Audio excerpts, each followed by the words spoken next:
안녕하세요, 김지현 세무사입니다. 오늘은 기사나 이런 곳에서 접해보시면 부자들만 내는 세금 아니야? 나하고는 상관없는 거 아니야? 야, 강남에 있는 사람들만 세금 내는 거 아니야? 라고 생각을 하시는 분들이 계십니다. 예전에는 그랬죠. 예전에는 그랬지만 지금 굉장히 많이 자산의 가치가 올라가고 있는 지금 상황에서는 모든 사람들이 상속세에 노출이 되어 있습니다. 지금 이 영상을 보고 계신 여러분들도 상속세에 노출이 될 수 있는 상황이기 때문에 오늘 영상 끝까지 잘 주의 깊게 들어주시길 바랍니다. 일반적으로 상속세율은 10%에서 50%까지 세금을 내야 되는 조세입니다. 내가 그럼 10%나 50%까지를 모든 사람이 다 내야 되냐? 아니면 혹은 어떤 사람들이 이거를 내야 되는지를 잘 기억해 보시면 좋을 것 같아요. 예전 기준으로 만들어진 법이죠. 그러다 보니까 자산가치의 기준을 10억 이러한 기준으로 만들어 놨어요. 최소한 10억 이상의 자산이 있으면 상속세를 납부를 해야 됩니다. 자, 10억이 요즘 어떠한 금액인지 혹시 생각해 보셨나요? 자, 보세요. 그럼 서울에 내가 아파트 한 채 가지고 있다.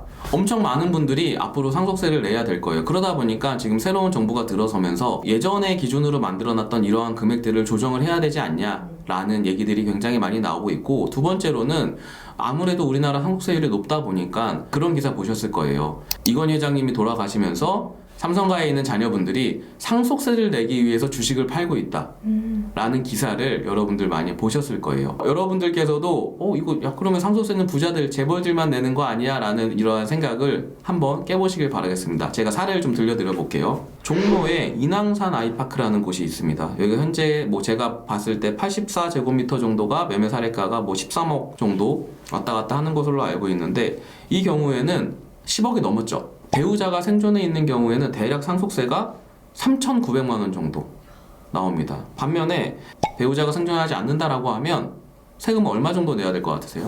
세금을 1억 8천을 내야 돼요. 저희가 13억의 아파트를 그냥 하나 상속받는데도 1억 8천의 세금을 여러분들이 지금 현재 고민을 하셔야 되는 상황인 겁니다. 혹 내가 지금 이러한 아파트를 가지고 있다라고 하면 내 자녀들이 이러한 부담을 짊어지게 된다라는 사실을 여러분들이 꼭 기억을 해보시길 바라겠습니다. 이제 조금 더 큰 금액으로 가볼게요. 종로에 가시면 경희궁 아침이라는 아파트가 있습니다. 지금 대략 그때 조사한 바로는 150제곱미터 정도가 한 17억, 18억 정도 하는 걸로 알고 있습니다. 똑같습니다. 배우자가 살아있다라고 하면 대략적으로 상속세를 7,500만 원 정도 납부를 해야 됩니다. 반면에 배우자가 생존하지 않았다. 그러면 얼마 정도 내야 될까요? 2억 8천, 대략 3억을 내야 돼요. 이제 조금 더 올라가 보겠습니다. 대치동에 가면 아파트들이 보통 84제곱미터가 한 26억, 30억 정도 하고 있습니다.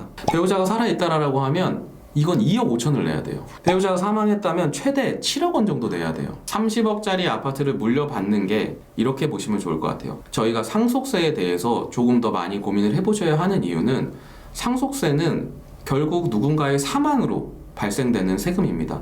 누군가의 사망으로 발생이 되다 보니까 저희가 미리 준비할 시간이 없어요. 예를 들면 이런 거죠. 우리 부모님이 갑자기 몇 월 며칠 날 100세를 해로 하시다가 돌아가시겠지라는 이런 예측이 안 돼요.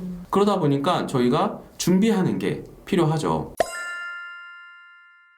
부모님의 사망으로 이러한 상속세가 발생을 하게 되면 이제 너무 슬픔을 채 추스리기도 전에 세금은 6개월 후에 내야 됩니다. 내가 우리 부모님이 살던 집을 물려받았는데 갑자기 현금으로 1억, 2억을 내야 된다.